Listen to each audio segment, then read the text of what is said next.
Great. Well, I think, Zhao, unless you disagree, maybe we'll get started. I think a few more will trickle in, but it starts with me, which is the least important part of this event. So I think they'll catch the important parts. We can start with the intro and get us moving. So welcome everyone to a very long titled workshop, Building Forward Better for Recovery and Resilience. The regional marketplace of solutions to address connections between water, sanitation, hygiene, and climate, building towards COP27. So if that's not the workshop you were intending to join, we love to have you here, and we're glad you're here. These workshops, I'm Alexandra Knezevich. Next slide, please. I'm Alexandra Knezevich, Managing Director at the Toilet Board Coalition.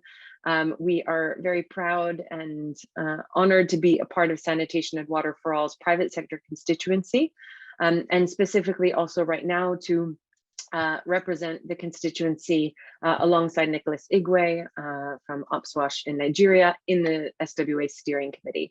And so with that opportunity and responsibility, we've been working with the constituency to see how we can contribute in a greater way to the SWA community learnings and really acceleration of progress. And so about a year ago, we started dreaming up these workshops. So it's a very surreal moment today to actually be launching into the first. These are regional workshops, so we're hosting 3 throughout this week.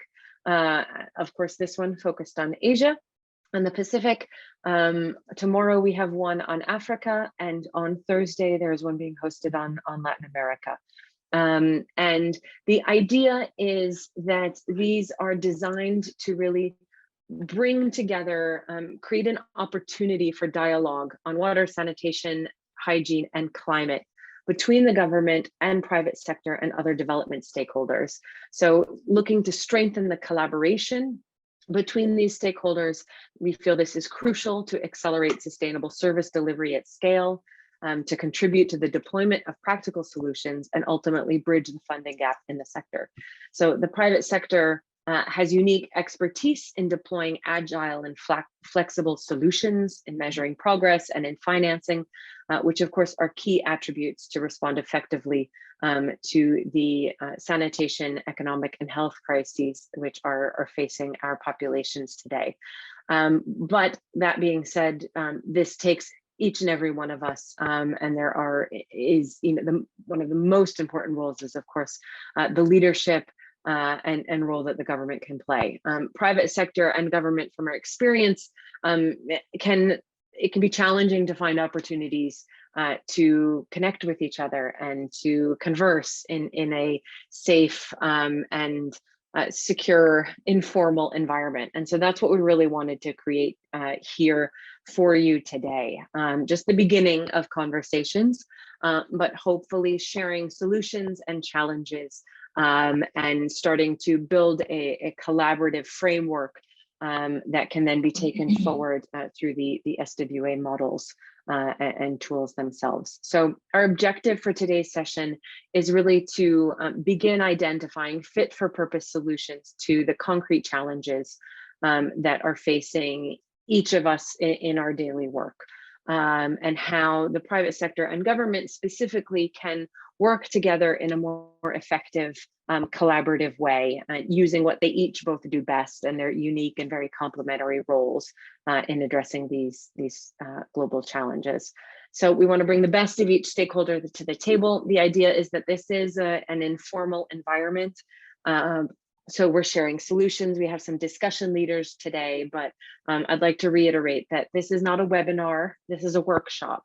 And we're really keen to hear each of your perspectives and your experience that play a part in the discussion. So next slide, please. So what we're going to do today, just to give you a really brief overview, and then we'll get started with our discussion leads. So this is the intro. Then we will move into 6 different examples. So we have six discussion leaders for you today around 3 different themes. So the first is the enabling environment. And again, this is around WASH and climate specifically. The second is around data monitoring and evaluating of information and data sharing. The second is around finance. So we'll hear from a private sector voice or perspective, and then also a government or development sector perspective to get really those 2 sides of the issue. Then what we'll do is we'll move into breakout rooms for about 20 minutes. And the idea is that in these, this is absolutely where we want to hear from you. That's the first time that we really want to hear from you. So our discussion leaders are there to answer questions. We do have a few prepared questions if everyone is feeling timid, but the idea is that we're sharing challenges and solutions in those times. Then we'll have a report back. We'll all come back into this plenary room for a larger session where we can hear from each of the breakout rooms. So if you're having trouble deciding which breakout room to be in, I believe we'll actually assign you to a room. If you're really unhappy with it, of course, we can transfer you to a different room. But the idea is then we're reporting back and having a larger discussion about the solutions and challenges that were identified in the breakout rooms. And then that'll be it for today. What we intend to do, or what we will be doing from this, is really collecting those challenges and solutions and preparing that across each of the 3 workshops in each of the 3 regions, and building those into an outcome document that will be taken to COP27. So we hosted an initial workshop at COP26 last year, and then are hosting these workshops. And there's been a lot of work going on behind the scenes, also at country level, hosting these workshops, and then that will build into an outcome document to feed into COP27. So as you're hearing the discussion leads and the examples, please be thinking about equivalent things in your own country. Also, if I can ask you, yeah, thank you, perfect, to just mute yourself until it's your time to speak. So as you're listening to these discussion leads, please be thinking, take notes, jot down different examples, relevant examples in your own country and from your own experience, because that will make those breakout room discussions all the more rich and fruitful. So quick check, Zhao, have I missed anything? No, that's exactly it. Right Excellent. Before we move to the breakouts, there's just a guidance slide. You can go to that one. Of course. Yeah, so we'll remind you of your task in the breakout rooms right before we go into that. But first, we'll now move into our examples. So we're going to start off with Lajana Manandar, the founder and executive director of the Lumanti Support Group for Shelter based in Kathmandu, Nepal. So Lajana holds a master's in philosophy degree in agriculture economics. She's been working for 28 years in the areas of housing, water, sanitation, governance, and economic empowerment of women. The activities that she has initiated in these areas have left a mark in transforming the lives of marginalized people in Nepal, particularly the grassroots women, empowering them with enhanced leadership and political and social arenas. She believes in strengthening collective voices for political advocacy. She's also the regional convener of Freshwater Action Network in South Asia and the coordinator of the Asian Coalition of Housing Rights. So Lajana, without further ado, I hand it over to you. We're excited to hear about your experience. Thank you very much. I'm very pleased to be a part of this discussion today. So namaste and good afternoon to everyone. As you already said, the title of this session is quite too long, right, to go with that. So even my title for this presentation, I don't have any PowerPoints, but then the title that I have prepared for my sharing is a serious perspective on private sector for recovery and resilience. See, because all are experiencing the impact of climate change in our daily lives in various ways. But then if we have to talk about the impact in the poor and marginalized communities, the vulnerability, I mean, it's increasing day by day due to climate change impact, right? And we see this in the social media, there's a load of information, videos, reports, everything on social media, and it's so, I mean, it's so, I feel so bad. It's so painful to see, like, how the poor communities are suffering. Their houses are washed away, their sanitation facilities are washed away, they don't have access to drinking water, and the life is getting so difficult, so challenging. It's very painful to see that. All right, but then despite all these challenges, we have to work, we are doing work, we are advocating so that the pain can be reduced. They can have a better access to the basic facilities like water and sanitation. And we, the CSOs, have been actually actively engaged in advocating the rights of the marginalized communities for very long, for years and years now, and actually focusing on ensuring that no one is left behind, and making efforts in influencing policy decisions at all the levels, at the local level, national, regional, and global level. Now we are also taking into consideration that we ensure that the climate change impact is also dealt, that is also reduced. So people have, the better opportunities to deal with all these challenges, the new growing challenges in their daily life. So even our advocacy now is actually focusing on how we can also support, how we can actually work with the governments and other stakeholders, so the people can, have a resilient infrastructure.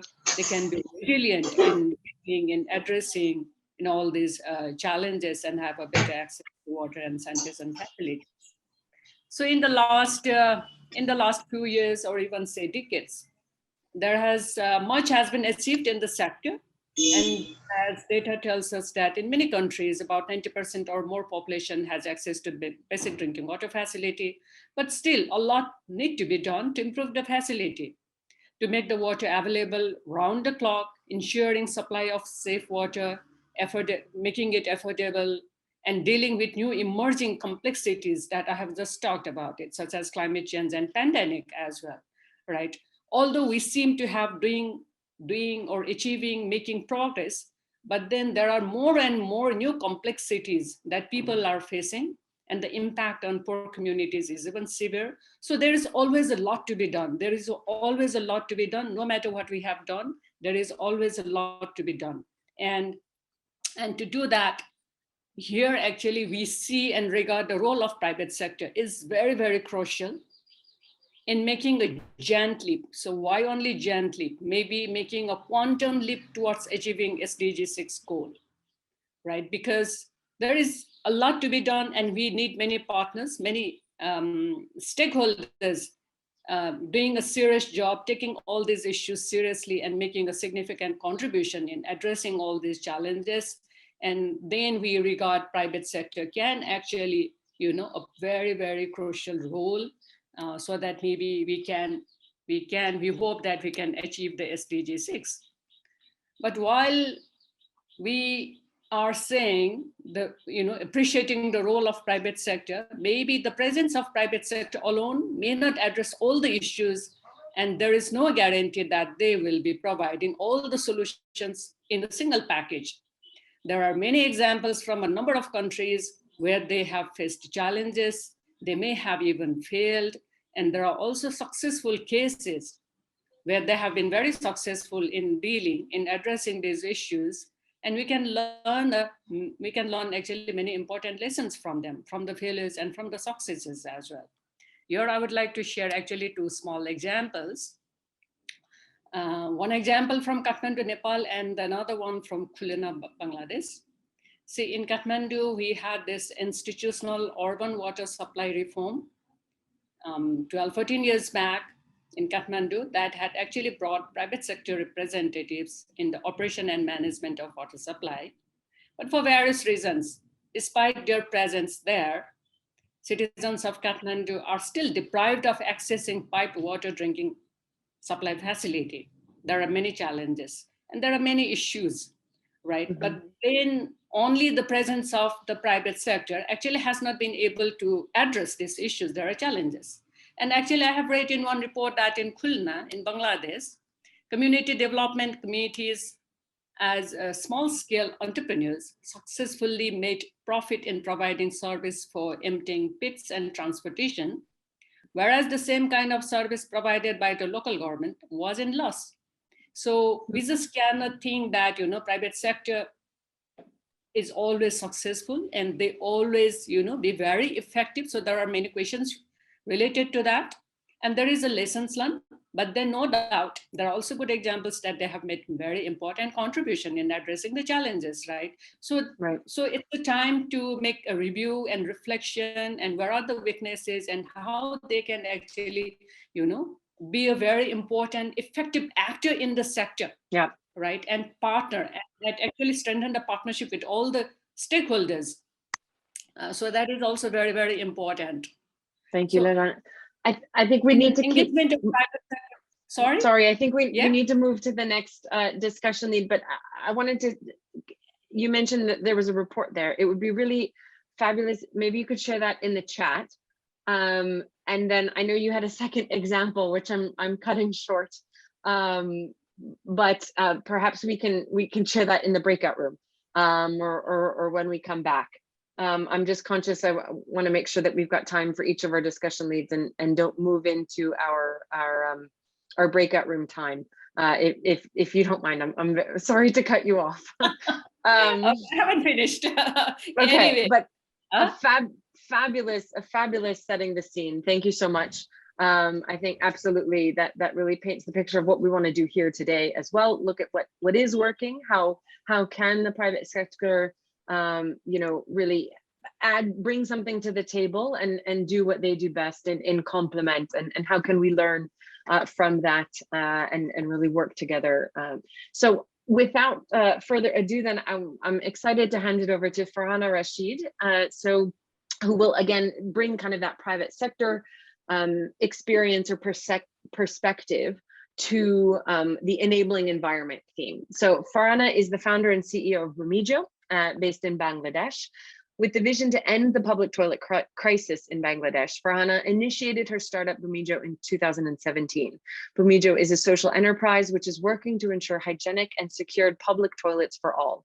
She's working as the CEO of Bumijo. Farhana holds a bachelor's degree in architecture and completed her master's degree in sustainable urban planning and design. Her areas of research are gender-sensitive planning, placemaking, public health, and sanitation. She's an Acumen Fellow also from Bangladesh. Farhana, over to you. She's also a graduate of the Toilet Board Coalition's 2020 Accelerator, if I can. So I know and appreciate Farhana and her work. Farhana, over to you. Thank you very much, Alex, and thank you. Greetings from Bangladesh. I mean, right now, we are talking about sanitation and also private sector and climate. So before starting my presentation, I just wanted to start with what current scenario in Bangladesh. Like a few months back, there was a flooding. You might know, like in some parts of Bangladesh, it was inundated, and it was very, very tough situation there. And where I am sitting now in Dhaka, the capital, so we are having heat waves. So, and also we are having electricity crisis, and some of our facilities are facing water crisis issue.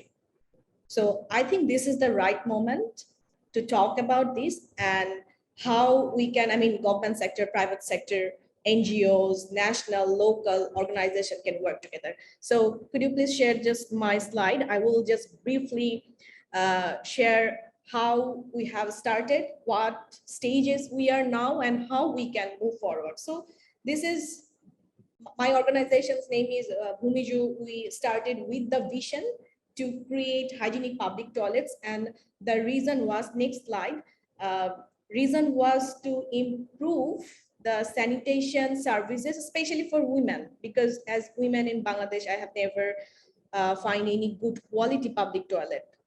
If in a small town to big cities, it was not there.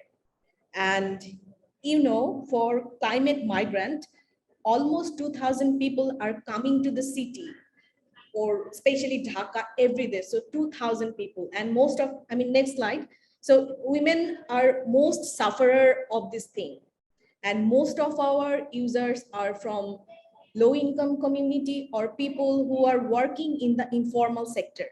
So, you know, those people don't have access to better sanitation who are using it. So this is the very first one that we have just renovated an existing facility and make accessible to women only. And this was the first one. Next slide, please. We did it with a very small fund from BRAC. It was through a competition. We got the seed money. And now, right at this stage, we are operating 30 toilets. So we have ensured women, disabled and children access. We have also male section and with all the facilities. And we believe like the people who need it most, the quality should not be compromised. Everyone should have better access. Next slide, please. And for management, we have both manual system and we are also incorporating technologies there. We have trained caretaker, we are incorporating technology-enabled system. Next slide.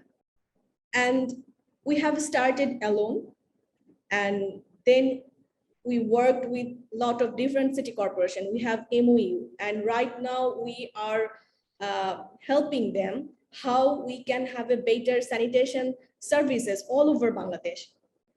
And one of our facility, what we have tried, one of the major issues here in Bangladesh, like how to treat the waste, how to keep better track on the water usage issue. So we are still testing it. We are still looking for affordable solution, how we can use it and make it sustainable. Next slide, please. So, what we are offering, we are doing the planning, design, research kind of thing, where the toilet should be built and how the toilet should be built and what should be the construction module. And core services are, you can use our toilet either pay per use or subscribed use. And next, please. We also doing how we can improve and make the business was sustainable by adding different additional services. So we have different business model and we have developed different management model with the help of TBC as well. And we are offering it to the government, and government is taking our services. We have different modality, and let's take this and use this and improve the service together. So next, please. So we also built some toilets by ourselves. We also offer some toilets that are not built by us, but built by government. In these ways, and we are also helping or we are in discussion with them to enable the policy environment as well. So this is where we are working now. Some are in Dhaka, some are in Narangan, some in other places in Bangladesh, but we want to work all over Bangladesh, even outside Bangladesh. So next, please. So these are some of our, how our toilet looks like, how are they maintained. Next, please. So this is our team. We started only with 2 people and now we are 45. So next. And Unilever is one of our big partners. Unilever, WaterAid, we have city corporations. So we are not alone in this journey.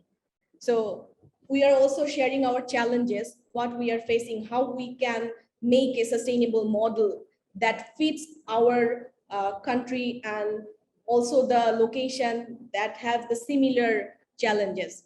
So next, please. And we cannot do this alone. We need all of your support. So it's 1 to 30, and within few months it will be 35. So next, please. So I'm almost end of my presentation. So we are operating only 30 toilets, serving more than 200,000 people every month almost. And our target is to have 100 facilities by 2025. And to do that, we need a profitable sanitation model. We also need to work on the capacity building of the team, of the country people. Also, we need to have enabling policy environment, and we need partnerships with different organizations, with government, with private sector, with NGOs, both local and international. I think this is all from me, and partnership is the key for sustaining this business. Thank you very much. So. Thank you, Farhana. And I know too, I think hopefully in the breakout room, I know you've got some specific things too around how policy can enable business models like yours to thrive and or how it can ensure that it doesn't keep you from thriving, that policy doesn't keep you from thriving even. So absolutely, I hope that, so Farhana and Lajana will be in the breakout room on enabling environment. So you can ask questions of them, hear more, share your examples and experiences and how they compare. So then now we're going to pass to data. So we're looking at here how, in sanitation speak, I think we would call this more monitoring and evaluating, but from a private sector perspective, this is more around data impact measurement and things like that. So we're merging a bit the language here. So measuring and tracking the needs and progress. Our first discussion lead and example will be shared by Rajit Oha, the Senior Divisional Engineer of Department of Water Supply and Sewerage Management in Nepal. Dr. Rajit Oha is involved in the wash sector, has been involved in the wash sector for more than 15 years. He's the section chief in the Department of Water Supply and Sewerage Management and leads the Institutional Support and Service Advisory Unit and National Management of Information Project. So he's handling the national database management information system of the Ministry of Water Supply, which acts as the decision support system for local governments, service providers through wash planning, monitoring, and evaluation. So absolutely an incredible opportunity to hear from someone that is precisely positioned with the experience and vision and perspective on this. Dr. Rajit Oha, over to you. Hi, namaste, and good afternoon to everyone. Thank you for the opportunity to present my few slides on the SWA sector development with climate lens in terms of MIS management information system. And we move to next slide, please. So what we're doing now is we have established the system that collects, update, and uses the data for water sanitation and hygiene inside Nepal as a national scale, and we try to use it for decision support system purposes. Next slide, please.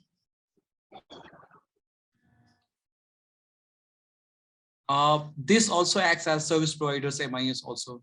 So basically local governments and service provider are the data feeders that we try to use for the decision support system.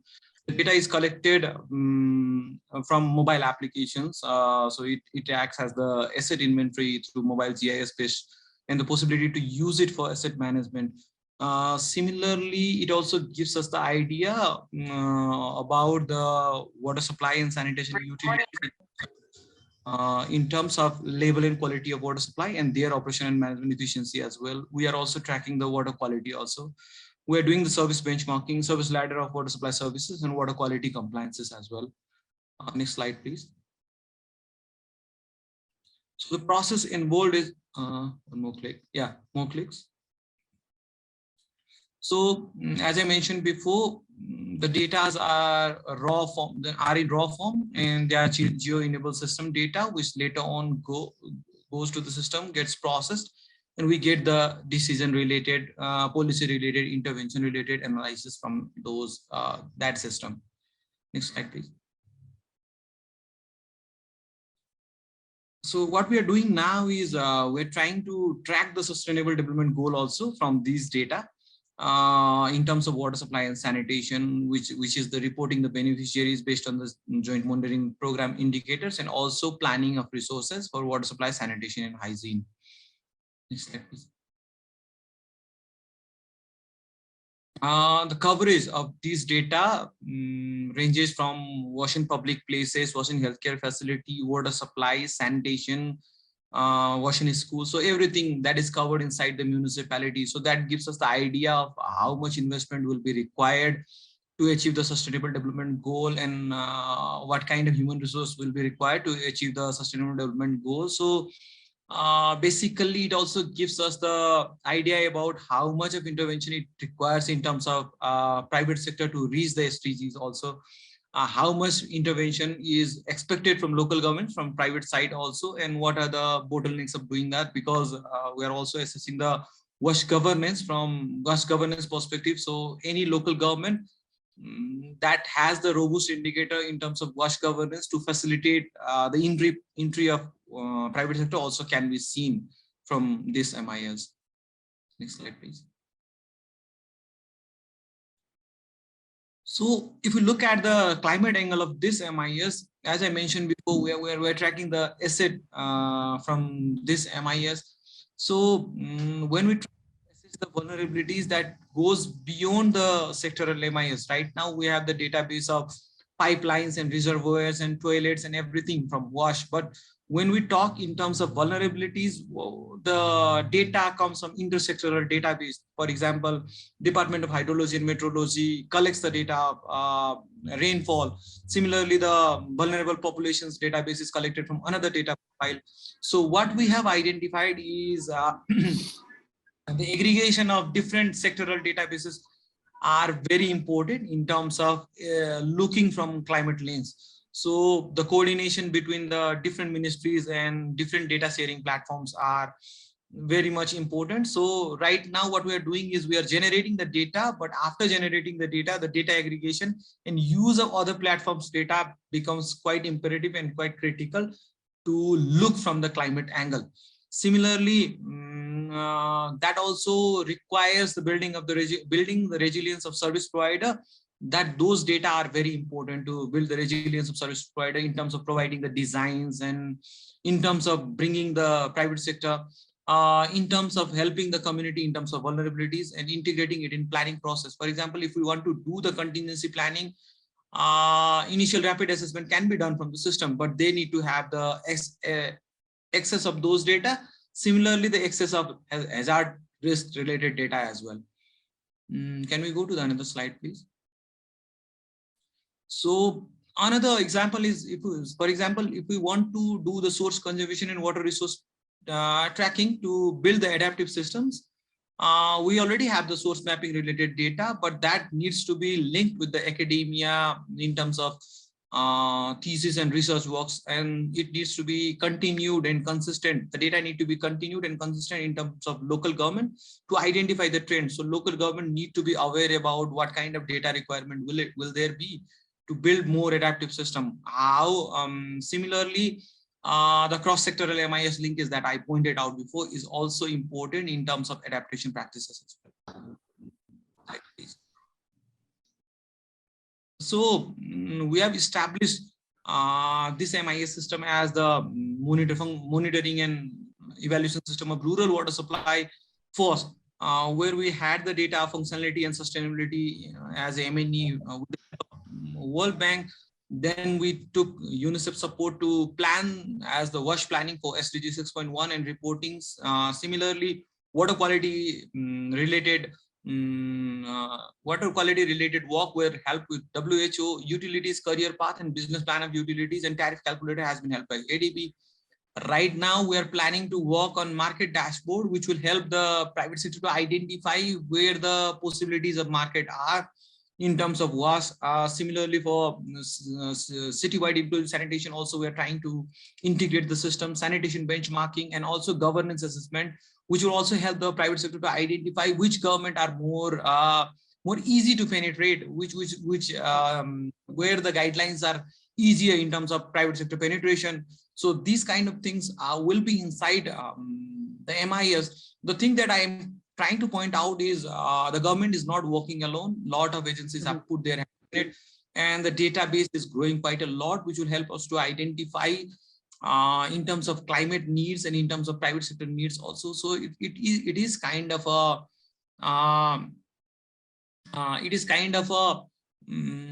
evolution process where we can use the data, where the private sector can use the government's data. So open access is also one of the important we need to take care of.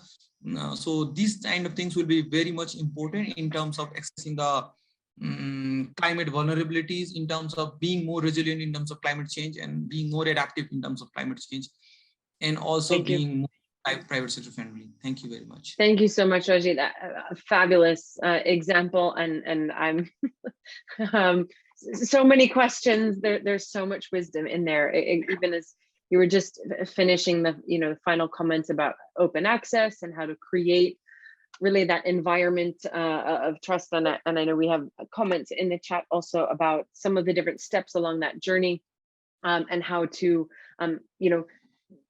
build the relationships and the technology, of course, but those partnerships and the different roles that can play. And I think it would be an interesting conversation also of just how long that has taken to get to where you are. Of course, as we replicate, we accelerate, but certainly I think these things are very complicated and nuanced, and often when they're new, can take quite a bit of time.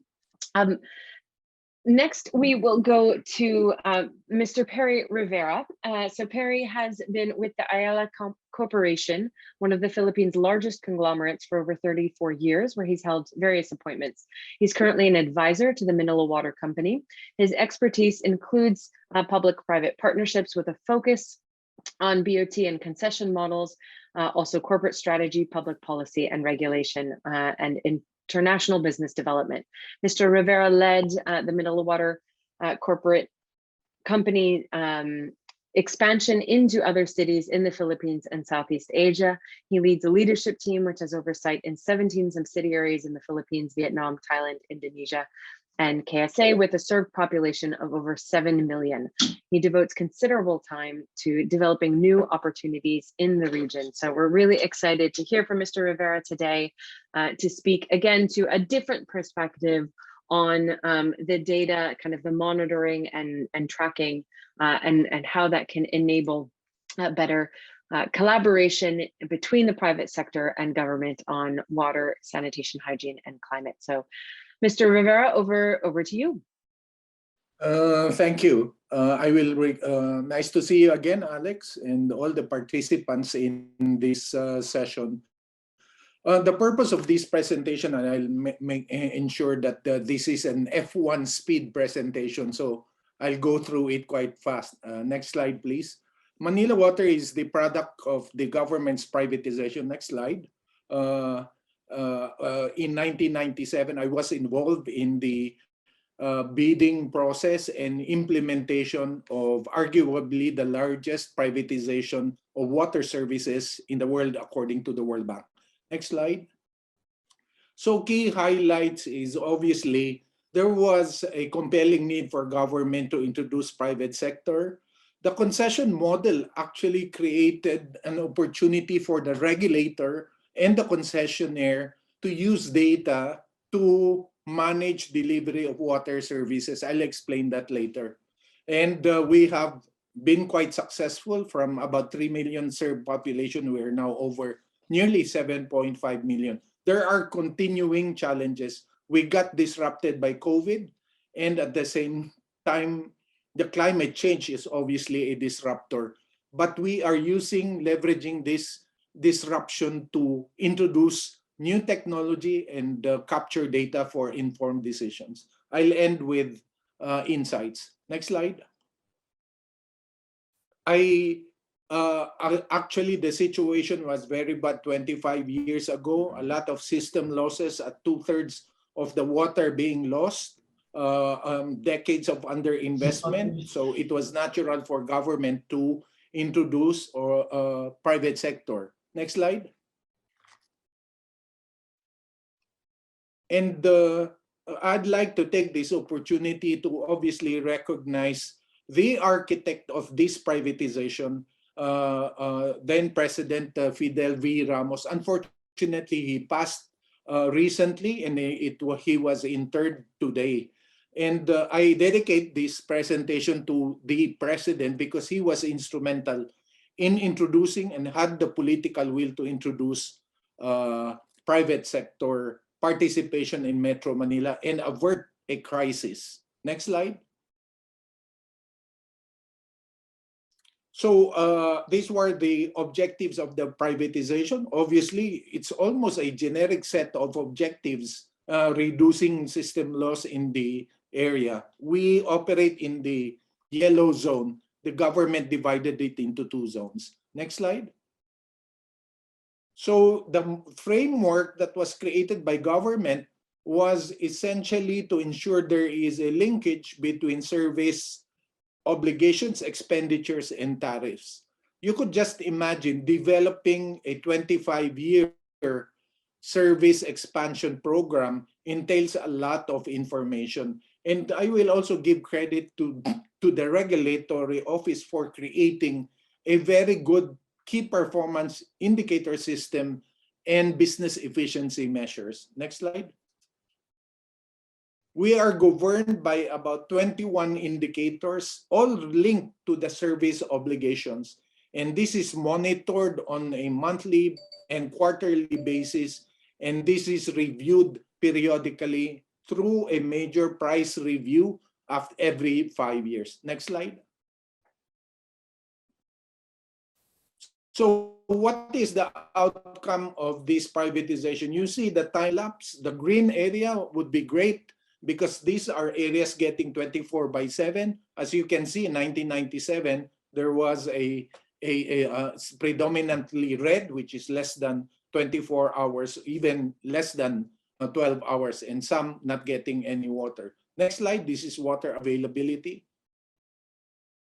How did we attack that? By establishing, obviously, DMAs in the area.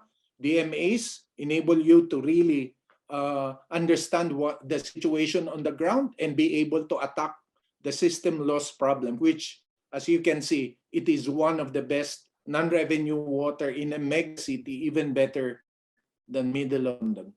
Next slide.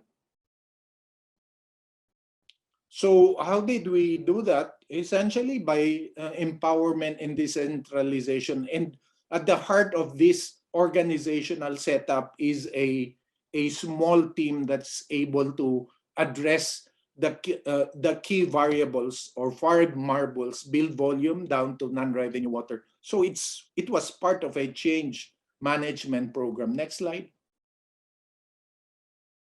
So we are faced with a lot of changes and a lot of disruptions, COVID, climate change, and this requires us to really improve and develop new ways in terms of embedding technology so that we can adapt and mitigate the effects of climate change and COVID, as well as other regulatory compliance requirements. Next slide. So these are the lessons. I have 30 seconds. The concession framework works, okay? We were able to mobilize, as far as Manila Water is concerned, mobilize $2 billion in investments over the past 25 years. You could see that there were innovative practices that we adopted in a way that we were also pressured by government. I think we see cost, quality, and sustainability of service will be a challenge in the future due to climate change, raw water supply concerns, and stricter environmental standards. Next slide. Thank you. Thank you, Perry. Appreciate it. Excellent. So then we're going to pass to our third theme, which is on finance. So first we'll be hearing from H.E. Trepom, the General Director of Technical Affairs of the Ministry of Rural Development. So Mr. Pom has served the ministry for almost 20 years. Prior to assuming this position, he was the Deputy Director and Director of the Department of Rural Healthcare for 8 and 5 years respectively. The SDG target number 6, ensure the availability and sustainable management of water and sanitation for all, particularly the rural component, is among his various areas of responsibility. He heads the Secretariat of the Technical Working Group for Rural WASH, where he coordinates the roles of various sector partners in providing inputs to the TWG, which is chaired by the Minister of MRD and co-chaired by the representative of the key development partners. Excellent. So then without further ado, Mr. Pom, over to you. Thank you very much, Alexandra. Good afternoon to you all from Cambodia, but maybe some of you good morning. I apologize if my connection is not strong enough, but I try to find the best spot. So I hope it is okay. It's excellent. good to hear that. And of course, I try to cover my talk within the 7 given minute. And of course, my talk is on strengthening the enabling environment for stakeholders to address the climate change. Just a little bit of the context. The provision of water supply and sanitation services is particularly vulnerable to the climate change in Cambodia. Water supply and sanitation infrastructure may experience a greater risk of damage because of the frequent and more intense extreme weather events, flood and drought. Actually, we have done quite well for the last 5 years or so, which we managed to have a quick acceleration in terms of coverage. But now, of course, we are in the situation which we need to address for those who are left behind, which is mainly for those who are living in the challenging area, which is climate change is a big challenge for us. Definitely, we have abundant water resource, but its qualities and quantity vary in different locations and seasons. For example, in the highland coastal area, usually face low water distribution during the dry season, and some area is having a big issue with the flood. According to the climate change project in Cambodia, the temperature will be higher and rainfall pattern will become more erratic. So drought will be reduced and recharge capacity of the aquifer. So facing with this situation, our government has established the National Council for Sustainable Development in 2015, and it is an interministerial body that oversees the climate change response, which is chaired by our Prime Minister and participated by relevant ministers in the sector. And of course, Ministry of Rural Development is part of that mechanism as well. And also we create the so-called Cambodia Climate Change Alliance, which enable the pooling of resources for the mainstreaming of climate change in the national and subnational level in terms of policy and program formulation. And it is a kind of joint initiative for the government and development partners. Ensuring the climate resilient rural infrastructure is a priority for Ministry of Rural Development, and it is quite well aligned with the Cambodia Rural Strategic Development, the National Action Plan for WASH, of course, and also we create another mechanism which enable us to work quite well together. We call it technical working group, but it's not really a technical working, the focus is not really technical. It's more on policy, more on strategy discussion. And we established this platform so that we have the opportunity to work together between the government institution, agencies, and also the development partners, CSO, NGOs, and so on. And we have conduct a meeting regularly, usually every 3 months. And now we are in the 35th meetings already. So this is a mechanism that we have. And the government has started integrating climate financing and climate change analysis in local governance structure, and climate change mainstreaming in the planning and budgeting process has been piloted in the selected districts and communes, and it is now being replicated in other part of Cambodia.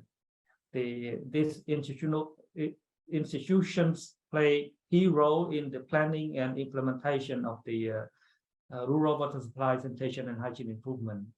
However, we need to do more actually to enhance the enabling environment and build climate resilient and rural water supply and sanitation. As I said earlier, we try to make a quick acceleration so far, especially in terms of the coverage for rural water supply and sanitation. Now we are reaching to at the level of 80% plus. So the rest are those who are mainly living in the challenging area and for those who are poor. So addressing this last mile is quite challenging. Potential of area that need to be strengthened are including institutional capacity on adaptation and mitigation options for the rural water supply infrastructure, increasing climate resilient rural water supply infrastructure, and increasing awareness of vulnerable community. capacity building on climate resilience has been conducted. However, it has been mostly involved in the training. More effort are needed to meet the need of for the incorporation of climate change adaptation and disaster risk management into planning and climate and disaster resilience in rural world. Institutional and human resource capacity are still insufficient as well, especially at the subnational level. So need to do more in this particular area. And we are starting to do some decentralization as well at the district level, but it's still an early stage. So it's not yet been accompanied by a sufficient increase in financing or technical capacity. In terms of MIS, I'm very pleased to hear a very good example recently by our previous speaker. For us, we are in the early stage. We managed to create our own team, MIS team, and we have managed to generate valuable data on result of the implementation of our national action plan. However, we are not yet able to measure progress in promoting climate resilient water supply facilities. And concepts and approaches has not yet to be adopted. And on financing also, we have some limitation. The institutional financing for WAS has been insufficient. We need to mobilize more support on this. And acceleration to achieve the universal access by 2025. This is our target. So we need to do more on that and to strengthen our capacity, especially on the climate change, because to address those who are living in a challenging environment. Of course, we have done some costing of our intervention, but again, we still should get there.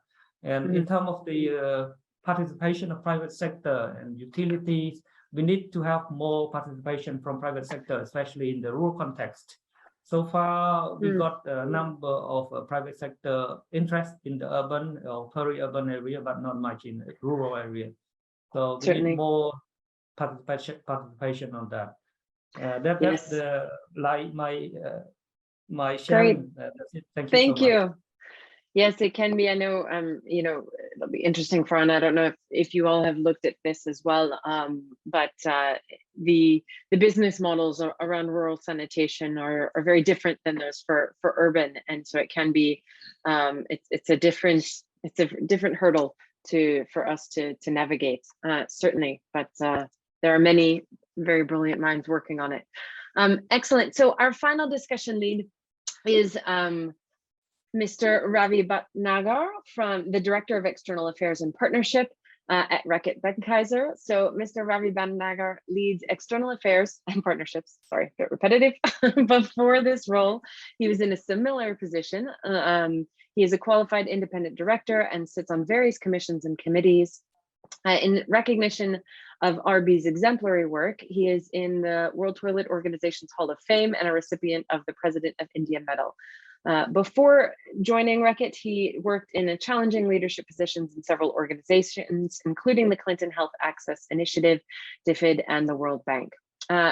Ravi, over to you. Thank you so much. And I have been, witnessing all these wonderful speakers and the presentations. First of all, I must tell you, my connection is strong enough, and it's not like with the previous speaker. So, but fortunately, we was able to hear everything. And from where I want to start is basically the SDG 17 is the key, as Farhana also mentioned in her presentation. And to achieve SDG 3 and 6 and many other SDGs, it's important to invest and co-invest together on SDG 17. And partnerships bring, time, energy, effort, monies, dollars, pounds, and all the things put together. So my presentation is in context to what we have been doing with the water.org. And the title of my presentation is Empowering People with Sanitation and Water and Sanitation Access at the Home. Next one. Yeah. So financing stands between billion of people and a bright future. As we know, India is a country, if I just give you an example of a state in India, which is Uttar Pradesh, the population of the Uttar Pradesh is equal to the population of whole of UK. And if we are able to solve and witness, the problem of water and sanitation, I'm very sure it will have a huge impact on overall health, overall well-being, will improve the personal disposable incomes of the families. On the top of that, 785 million people who lack access to water, safe water, will be getting the access. And when I talk about bright future, this is something. Financing is very important, because somewhere, like, if you go to the private sector money lenders, which are in plenty in India, the interest rate varies from 35% to sometimes it's also 45, 46%, that to compounded interest.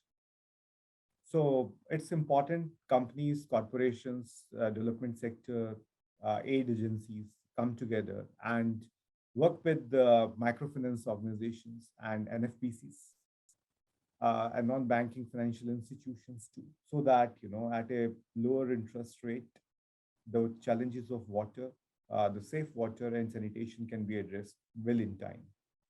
Next one. Yeah.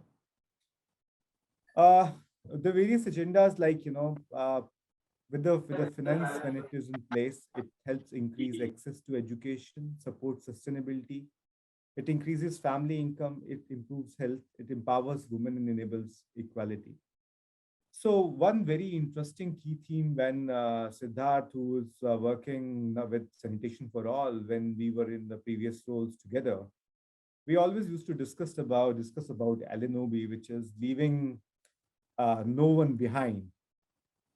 We strongly emphasize on investing on the populations which are indigenous populations. Like yesterday was a great day. It was a day for the indigenous populations across the world. So how you invest in sanitation and the clean and the safe drinking water on those populations which really, really want your support, your help. Otherwise, what is going to happen is, like, the poor will be more poor, and the inequalities will further increase. So if I see it from the macroeconomics point of view, the access to safe drinking water and sanitation has direct correlation with the investments which are actually pooled in for the betterment for all. Next slide, please.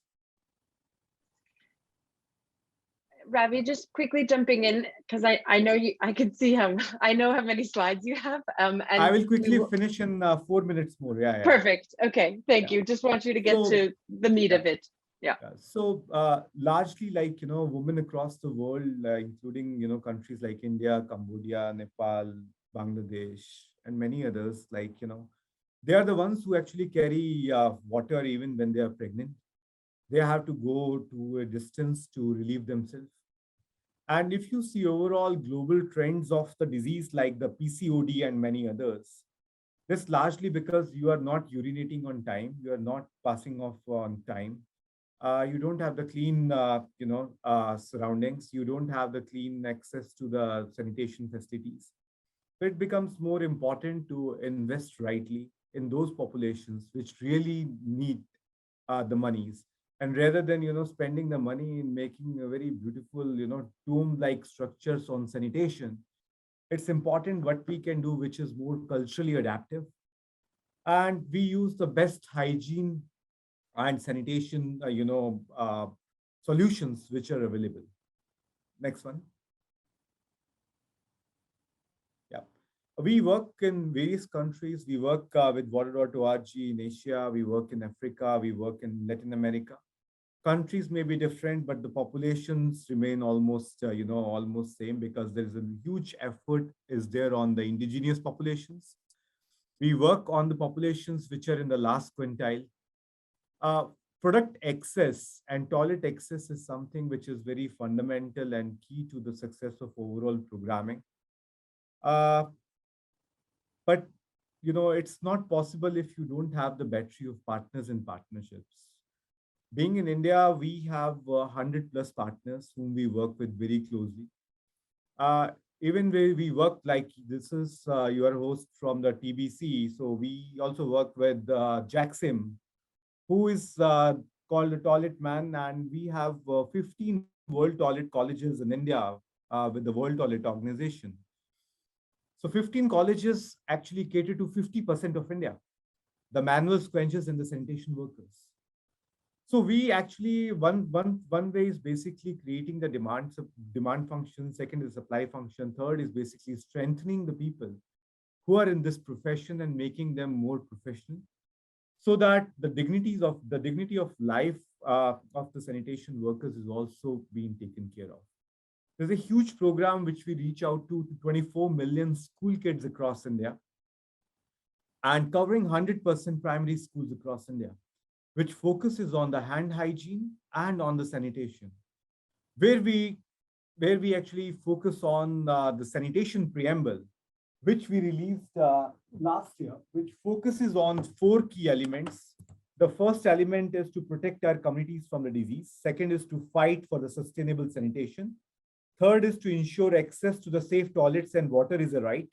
And fourth is leaving no one behind. On the 75th year of India's independence and Azadi Ka Amrit Mahotsav, I wish everyone a happy 75th India's independence. This should be a year which should be well celebrated. This should be a year where we all inculcate the sanitation preamble, which is co-created with the government of India and which is next to Mahatma Gandhi's, Samadhi in India, which is called Rajghat in India, in Delhi. So I welcome everyone, and it's a great privilege to be a part Thank you, of Ravi. this whole conversation. Thank you so much. Excellent, great.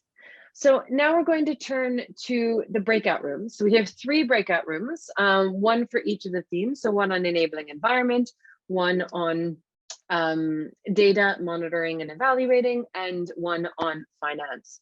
And each of the speakers that are able to continue to be with us, each of our discussion leads will be in those rooms. We'll also have a team from Sanitation and Water for All, and myself, etc. The idea, again, we have 20 minutes. We're going to keep, even though we're running behind, we will keep those 20 minutes. And the idea is 10 minutes on challenges, 10 minutes on solutions. What's going to be incredibly important is if you feel compelled to introduce yourself, please do it in the chat rather than during a session, because otherwise we'll spend all 20 minutes on introductions. And secondly is that you keep your interventions as concise and direct as possible. So please respect the others that are in your breakout room. Make sure that everyone ideally is having time to speak. For the moderators, we'll spend these 20 minutes, then we'll come back and do a quick readout of kind of the highlights of what was discussed. Zhao, is there anything I've missed before we go into breakout? Go to the virtual room. Yes, of course. So Zhao, I believe we'll be assigning everyone. It'll pop up on your screen. But Zhao, correct me or Vanessa if that's not the case. Yes, exactly. As soon as we launch the rooms, people will automatically be assigned to each one of the rooms, and then from that moment onwards, we have 20 minutes. Perfect. Okay, Then so I think I'm opening all the rooms now. Okay. And we'll see you all back here in 20 minutes.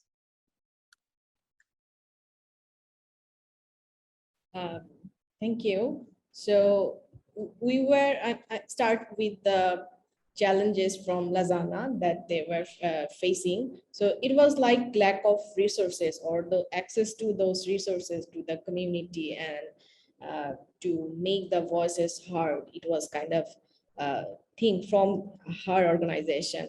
And then I have shared our experiences from Bangladesh, like getting permission for building and operating toilets, and also there was trust issue, and also how to ensure the quality and the policy gaps are here in Bangladesh.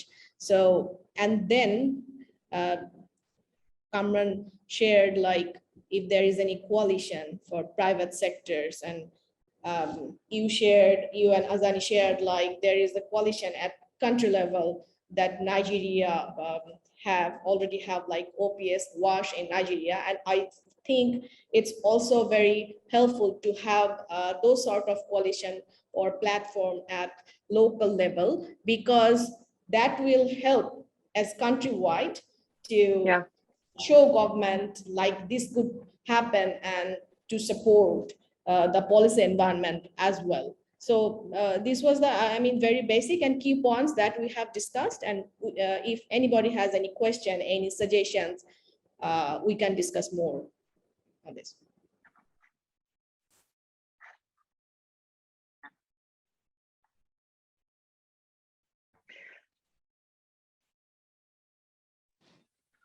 I'll just make a comment here, Kamran from UNICEF Pakistan, that one thing good with SWA is that we have constituencies.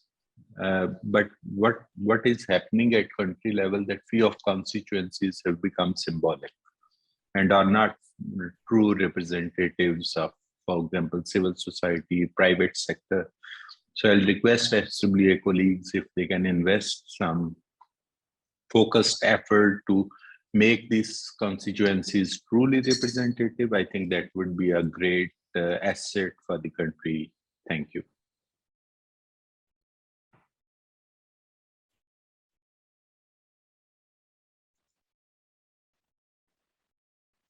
So I think there was, I'm sure this will come up also in the Africa, we'll clearly have Nick Igwe on that session as well tomorrow. But this idea of convening, you know, stakeholders at a constituency level in terms of globally within SWA, but then also at national level, and I think Farhana absolutely mentioning at local level as well, can be a really powerful tool.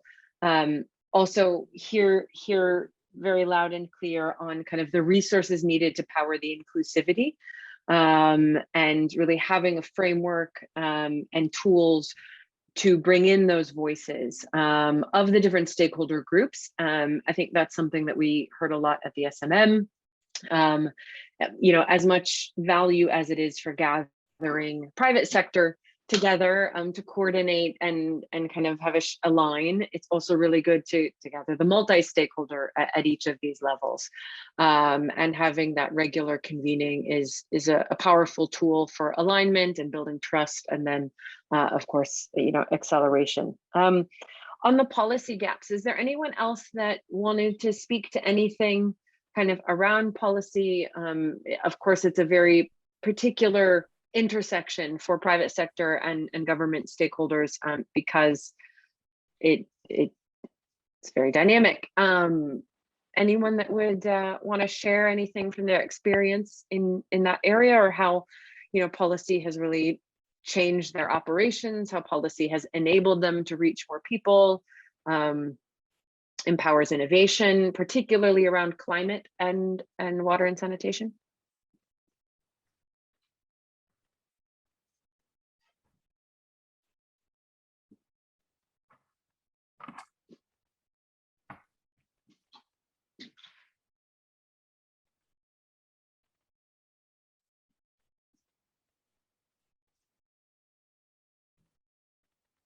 Okay, sounds good.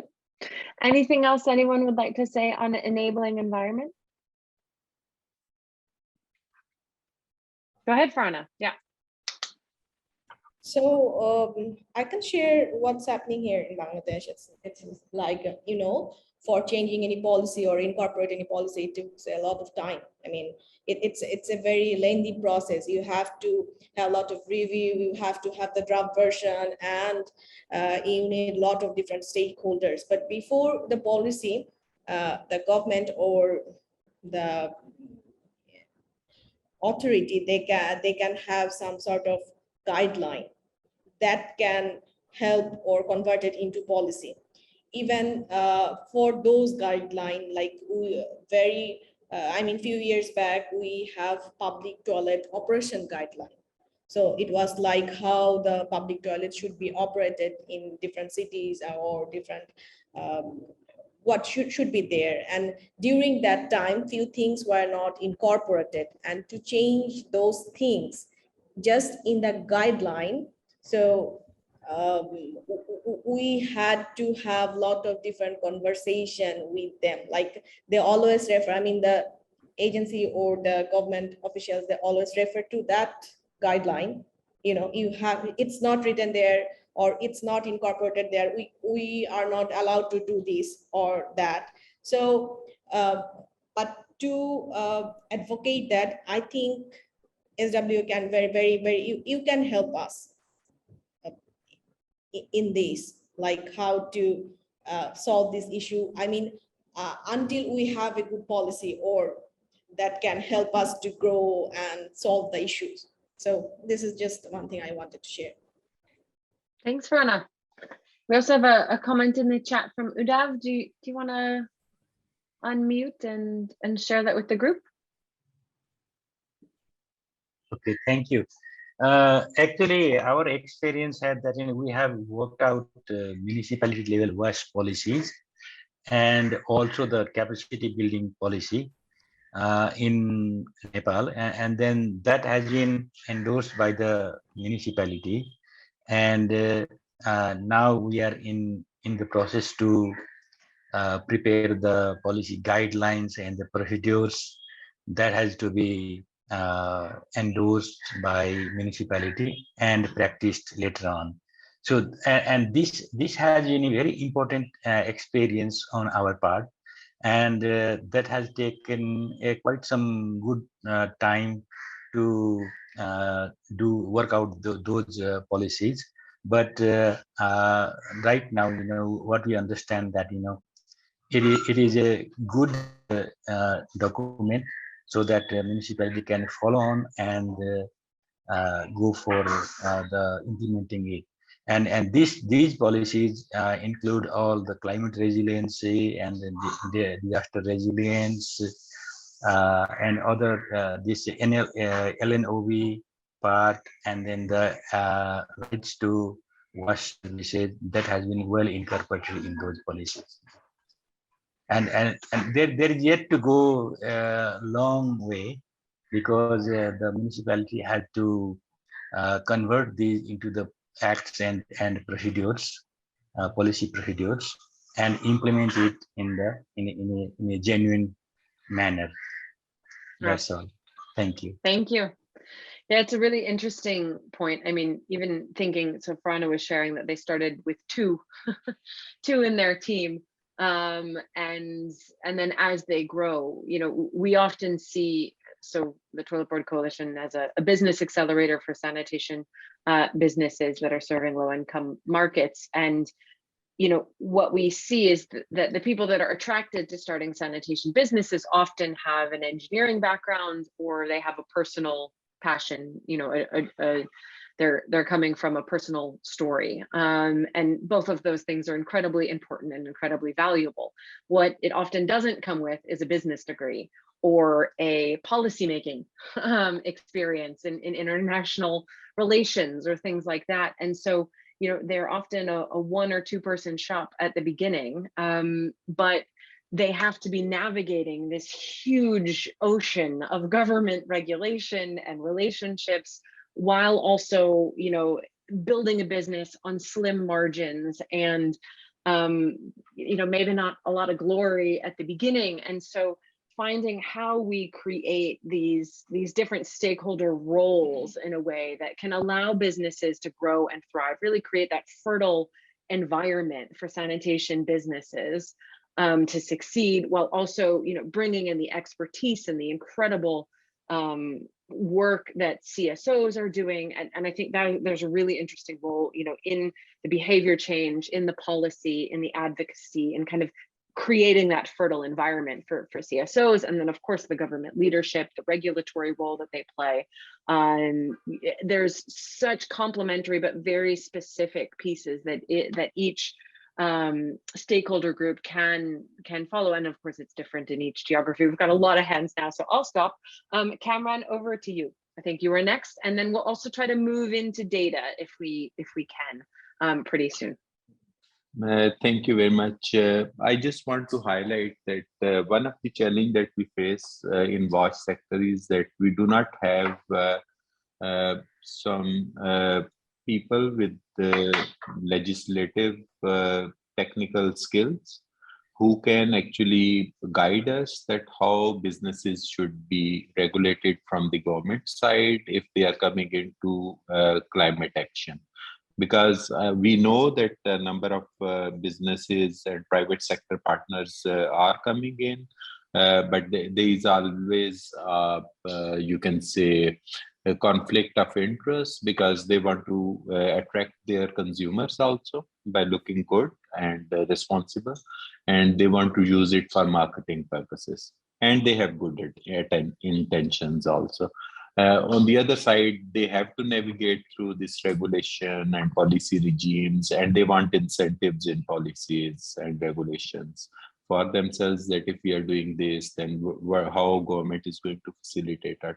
So we need, I think, again, from the private sector, some consultants, if SWA can introduce and make them available, who help the governments to look at that while the private sector is coming in with a very fast speed, and they are well aware of their businesses and benefits they can do, how we can make the government capacity to be smart to, regulate them in a way that they are not discouraged. At the same time, they do a responsible business. So I think that skill set is what we need in the wash sector available for us. Thank you. Very well said. Thank you. Sarika, over to you. Hi, everyone. This is Sarika from World Toilet Organization. I appreciate SWA's effort of integrating sanitation and showing its impact on climate resilience and health. However, I want to share one of my experience. Recently, I was attending the call with UN Water, and I was surprised to see that majority of the organizations who are participating in driving the agenda for each year in water and sanitation sector, they are not accepting sanitation as one of the challenge or an issue which needs attention. So somewhere my request to all the participants here is that we need to we all know that sanitation in itself has a capacity to create a $1.4 trillion economy. We need to somewhere advocate at a global level that sanitation needs to be a separate agenda. It should not come under SDG 6, where water and sanitation are clubbed together, because fighting sanitation at the policy level in each country, then at the state level and the provincial level, is very tedious task. But as a collective strength, if we can advocate sanitation as a separate agenda, not under the umbrella of water, sanitation and hygiene, then we can take it forward successfully at the global level. Thank you. Thank you, Sarika. I think this is, we sit with SWA in working on campaigns and communications around WASH. And I think there was, SWA released a few weeks ago, a really interesting piece on just WASH communications and what translates and what is really connecting with population and everyday individuals. And there's always this tension of sanitation. Is it an agricultural, is it a resource story, is it a public health story, is it a livelihood story? It's so foundational, and there's so much value in all of these things, and we can feel pulled, and how do we communicate, and where do we mobilize, and where do we lean, and absolutely, I think it's a beautiful conversation to have. Lajana, absolutely, over to you next, and then we'll move into kind of some data and finance conversation, but this is really great, so go right ahead. Yeah, okay, thank you. Now, I just wanted to mention that, for making the environment friendly for all of us, it's just very important that we, all the stakeholders, all the stakeholders, all the partners also have an opportunity, need an opportunity to have not only the formal kind of meetings and dialogues, but kind of informally, where we can actually share, talk about the challenges and solutions, and the possibilities, and the scope in future, and small scale or even at a larger scale, like, how do we can complement each other, this kind of in this, either in the small group or larger group, like, I think that is also very important. And this kind of dialogues actually contribute in clicking the new ideas and new innovations and new way of thinking and approaches. Maybe somewhere, like, we have all limited in kind of having a very formal dialogue where we have to make a formal presentation, speak formal, like, being aware of all those kinds, whether I'm saying good or bad or, like, right or wrong kind of things, I mean, forgetting all those things where we can speak our mind, like, where we can actually truly express ourselves. Maybe that kind of environment is also important, maybe, like, so maybe we haven't had this kind of like opportunity. Maybe we can also think and create this kind of opportunity, and actually talk freely, like, our mind, and see, like, if we can really make a sense out of it, and, actually, make something, contribute something Absolutely. good, like, so Absolutely. maybe, like, we can have this kind of conversation at some point of time. You're getting applauded. Environment friendly and enabling. Yes, no, absolutely. And I think, I mean, that is a bit what we're trialing today, and trying to create that environment. It's so hard digitally to do it. We fully understand that, but yes, okay, absolutely. So on data, I know we had a breakout room, Perry, and then also I'm trying to find the other speaker. Perry, is it you that was going to summarize from that breakout room? Yeah, I'll be needing 30 minutes to share the insights and observations of my group mates. It's a terrific discussion, but allow me to go through them quite quickly. Number one, my personal view is that leadership plays a key role in establishing the as they say, the framework in which data capture and generation will thrive. So it's very important. At each organization, this must be led by dynamic leaders, actually. Second is, once the leadership has established the rationale for data capture, it has to address the issue is, what is that system or architecture or structure for me to be able to generate really good quality data that's really needed by the organization. In today's world, I think the focus is less centralized and more decentralized approaches in the delivery of WSS. So when you decentralize data, and technology will play a key role, okay? The third is human capital, the level of preparedness of the organization and talents. And there were very interesting comments from Sri Lanka, like government doesn't have, this is the challenge, a good mechanism to capture data. There are from Nepal, lots of information, but the challenge is how to use it, okay? There's no dedicated structure.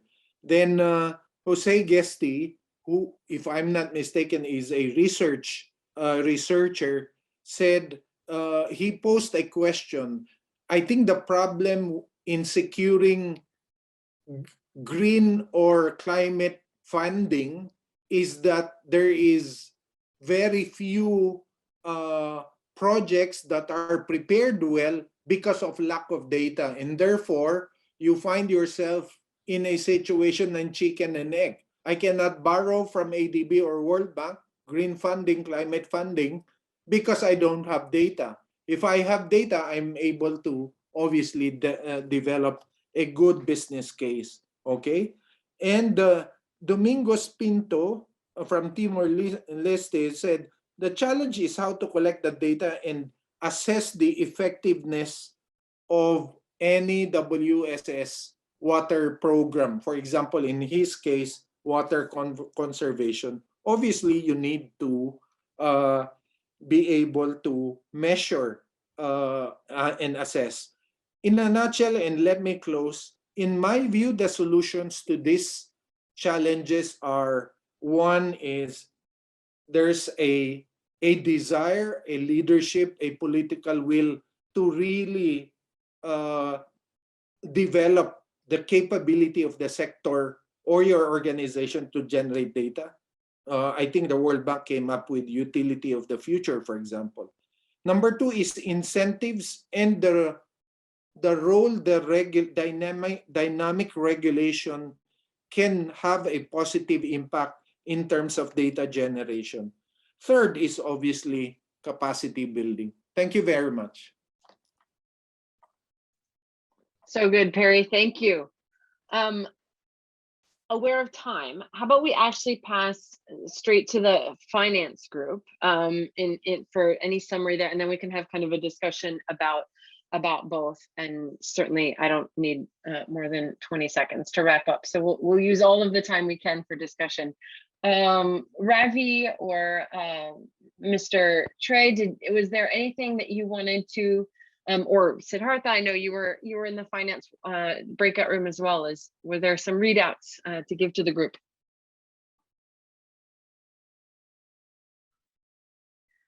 Thank you so much, Alex, and happy to jump in. I'll be pretty quick. So one of the interesting aspects discussed during the discussion was the World Toilet College, an initiative by Ricket Ben-Kaiser, which Ravi cited out. There are 15 World Toilet Colleges in India, and the best part is that those toilet colleges are being opened in Tier 2, Tier 3, and Tier 4 cities, leaving out the Tier 1 cities because the requirement is more in the low tier cities. The other interesting aspect was the integrated approach which Ravi suggested, just to leave out sanitation in isolation, leaving out water in isolation, taking development as an integrated approach, because that is one of the success parameters. And also it is clearly showing in the overall process which Reckitt and its partners are showing at this moment. There was an interesting question from Mr. Shahnasi from Pakistan on the World Toilet Colleges, and Ravi also offered his support for opening an engagement in Pakistan through his own contacts through Ricket Ben-Kaiser if some World Toilet Colleges have to be opened there. So this is a very interesting partnership approach which also came out. Mr. Pom spoke about the challenges in accessing climate finance at subnational level. At this moment, there is a challenging environment, but at the same time, there is a collaboration happening between his ministry, which is the Ministry of Rural Development, and also the Ministry of Environment. And many of us who attended the recent sector ministers meeting in Jakarta would remember that both these ministries were represented in Jakarta during the 2 days. So overall, I would say these were the highlights, but I would also like to open it up to both Ravi and Mr. Pom if they have to add anything. Thank you so much, Sid. You have covered almost whatever was discussed in the group. Thank you. Thanks, Ravi. Mr. Pom, do you want to add anything here? I think you have a good summary already. So thank you so much, Siddhartha. Thanks, Siddhartha. Great. So any questions or points, builds on what we've heard from Perry or Siddhartha?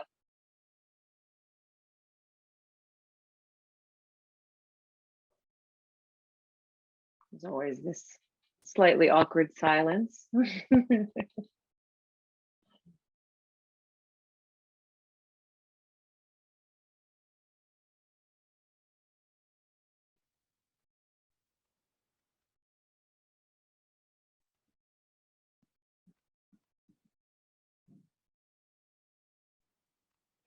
Does anyone, any initiatives or breakthroughs perhaps?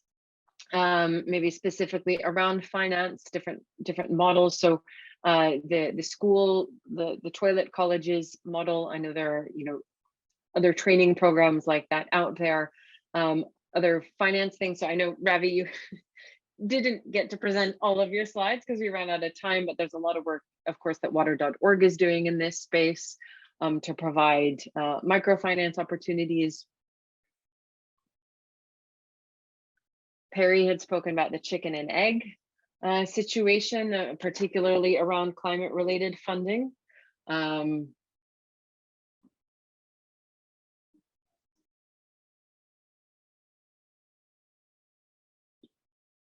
Okay, everyone said what they wanted to in the breakouts. Yes, go ahead, Diana. Yeah, over to you. Regarding the finance, I would just like to share some experience from here in Nepal. See, the women-led saving and credit cooperatives, it's all women-led saving and cooperatives. They have been making the loan available to their members for wash, for improving wash facilities at their own homes at a cheaper interest rate. And this is actually, they are doing, being aware for the, the social concerns, and also recognizing that, access to water and facility is, it's a basic need and people need to have access. So they are also encouraging on their own ways, making efforts in. And the challenge is like, they have a lack of resources, even say a bulk credit fund, like, that they don't have access that from the banks or from, from the commercial sector, but then they are utilizing their own savings and actually making these credits at a lower interest rate. If they have made these funds, if they have made these credits available for employment generating or for other purposes, they would be earning a higher interest rate. That means they are sacrificing, they are indirectly contributing, making the resource available in the sector. But then these all are not accounted. There is no, we haven't been able to document or, to show, to make these efforts visible. So there is a lack of like, proper documentation and also highlighting all these issues. But then I would just like to mention now here that, so there are the community-based organizations, community-based financial institutions that have been working hard, keeping this agenda in their heart and making contribution in various ways. And there is a need to, to strengthen their process, to strengthen their institutions, to make them the funds available so they can actually, function, perform even more in a better way. So we all need to be concerned on this. Thank you. Thank you. Kevin, I think you had a hand up first, but now I'm showing me Siddhartha first. But Kevin, maybe over to you. Thank you so much. I think I dropped my hand and then raised it again. It's just a question either to the data or the finance folks. In Africa, a major issue is the lack of research and development. It's picked up pretty much everywhere. To what effect is the lack of data and of course finance playing a role in stifling R&D and any solutions? Because I think the solutions exist in this group. Thank you so much.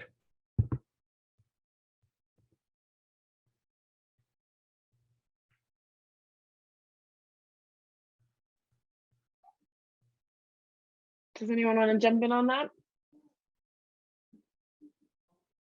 Siddhartha, perhaps you pose your question and then we can battle it out for what or your comment. Thanks so much, Alex. It's more of a comment, actually. So as we know, the Pacific region is one of the most disaster prone, and I can see one participant from Pacific here, from Timor-Leste, Mr. Joao, who is also the SWA focal point. I just wanted to share a couple of things which the government of Fiji has initiated. And unfortunately, because of the timing, nobody from Fiji could participate in this particular workshop because I think it's past 10 o'clock now there. So they have drafted a national climate change bill, separate national climate change bill, which has been drafted, also tabled in Parliament. So it's a very unique initiative which has been taken from their side. They have also prepared a Fiji water and sewerage legislation bill. They are in the process of preparing that, where the climate aspects, the aspects of climate financing also has been included in that. So I think these are certain initiatives which the government has taken, which could be pretty helpful. The government is also exploring opportunities for public-private partnership at this moment. So that's another initiative which they are very keen to explore. So, and this is very much important because they are badly affected by different disasters which is happening, and and it's not only with Fiji, but also other Pacific countries there, including Timor-Leste, and Mr. Joao is also here. So yeah, these are certain initiatives. Maybe it's interesting. Of course, from our side, we are keeping a track of the progress, and it will be interesting to also share what they have done with other countries in the future. Back to you. Certainly. Thanks, Siddhartha. Joao, I see you've got a hand up. Go for it. And then I'll wrap up, I think. Thanks, Alex. Actually, a question for you, considering the work that TVC does on accelerating startups. When a startup tries to justify their value, normally they use like big figures, and sometimes these figures are just baseline figures, but sometimes it's on their impact already. do you see startups struggling with capturing data, presenting data? If they don't, where is that money coming from to collect that data and manage it? If they do struggle, how do you think we could help solve it?